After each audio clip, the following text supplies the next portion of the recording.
ജംഗ്ഷനുണ്ട്, അവിടെ അമ്പലം, പള്ളി, രജിസ്റ്റർ ഓഫീസ്, മറ്റ് സൗകര്യങ്ങളെല്ലാം ഉണ്ട്. വീട്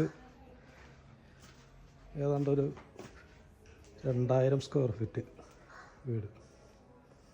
2000 സ്ക്വയർ ഫീറ്റിൽ ഫസ്റ്റ് ഫ്ലോറിൽ 3 ബെഡ്റൂം അറ്റാച്ച്ഡ്,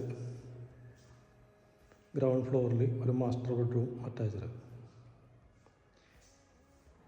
ഇത് ലിവിങ്. ഇതിന് മേലെ അത്യാവശ്യം ലൈറ്റ് അറേഞ്ച്മെൻറ്റുകളും സീലിംഗ് വർക്കുകളൊക്കെ നന്നായിട്ട് ചെയ്തിട്ടുണ്ട്. ഇൻറ്റീരിയറൊക്കെ നീറ്റായിട്ട് ചെയ്തിട്ടുണ്ട്. ഇത് ഹാള്. അത്യാവശ്യം ഒരു ഡൈനിങ് ടേബിളും ഒക്കെ ഇട്ട് നീറ്റായിട്ടിരിക്കാവുന്ന സ്പേസ് ഇവിടെ ഉണ്ട്. ഇത് സ്റ്റെയർ റൂം.